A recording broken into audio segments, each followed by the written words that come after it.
If you're taking on the role of being a director, you've signed up for a big task. Making sure companies are paying for performance is the biggest challenge facing compensation committees today. Corporate Board Member presents the Board Governance Series, with series contributors PricewaterhouseCoopers and Meridian Compensation Partners. On this edition of the Board Governance Series, what CEOs predict about economic growth, with Tom Craren, Managing Partner, Brand and Thought Leadership, PricewaterhouseCoopers.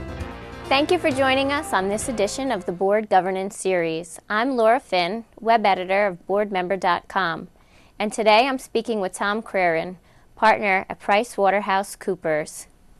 Tom, thanks so much for joining us today. You're welcome. We're here to discuss PricewaterhouseCoopers' 2011 CEO survey. Now, PwC has done this survey for 14 years all over the world. What is unique about this year's survey? Well, I think it's unique in that we saw a big turn in what the CEOs were saying. So if you can imagine the last couple of years, they were concerned about the recession and the recovery. And this year we saw a big spike in optimism. So over half of them said they were highly confident about growth over the next 12 months and over the next 3 years. So the CEOs, I think, are seeing light at the end of the tunnel in terms of the recession, which I thought we thought was quite interesting.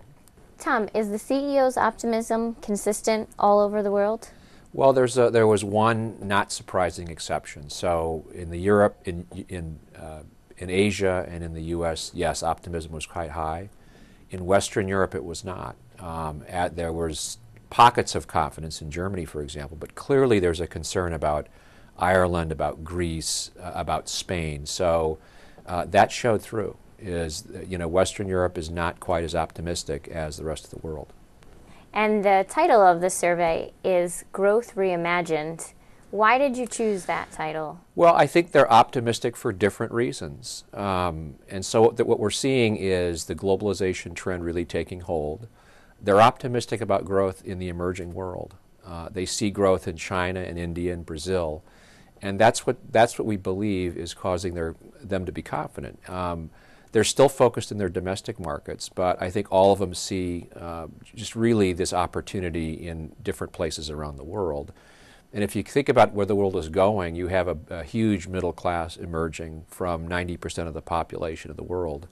And they're going to start consuming products, and I think that's what the CEOs are targeting. Did any of the findings surprise you? Most surprising to me was how well the U.S. did. So we tend to believe the U.S. is losing jobs to the developing world, that it's not a place that's seen as a future. But in fact, after China, it was named as the second most favored place to source. So to build products, to open plants, and that surprised us.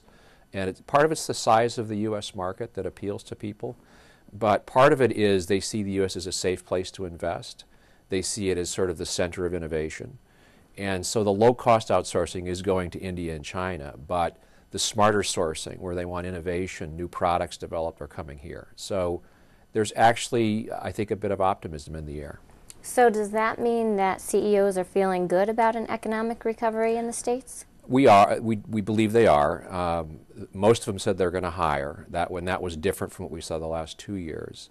Now, I have to tell you, CEOs by nature are optimists, and we've seen that. So I think you have to temper the results of the survey a little bit. But still, I think it's good news. I think it's something that we didn't expect. And if you look at the graph of the confidence, you'll see a big spike from sort of the horrible years of the last 2008 and 2009. What did concern the CEOs? Well, surprisingly enough, they're worried about government overreach.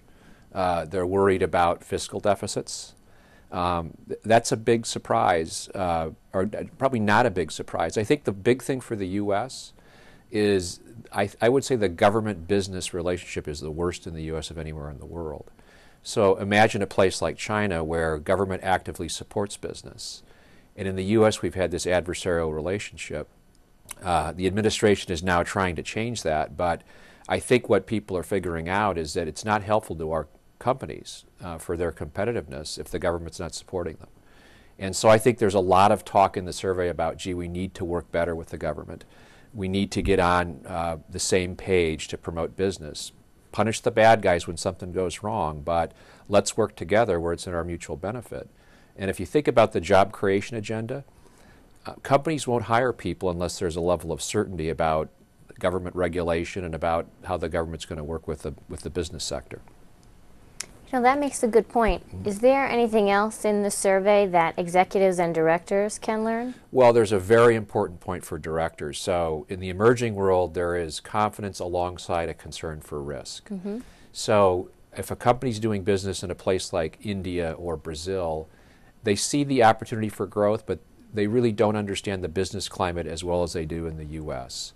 So I think there's sort of a renewed focus on risk, and we believe that's where it's coming from. So I think companies are going to have to look at more diverse executive teams. I think a lot of CEOs are saying, listen, we can't export a manager from the U.S. to work in Brazil because they don't understand it as well. So I think the way they're looking at talent is going to be quite different. I think that's very important for board members in their oversight of the company, that they're going to have to really be attuned that the companies are doing business in much different locations with much different risks than we have here. Well, it sounds like there's certainly a lot to think about, but it's good to hear that CEOs are feeling optimistic about a recovery.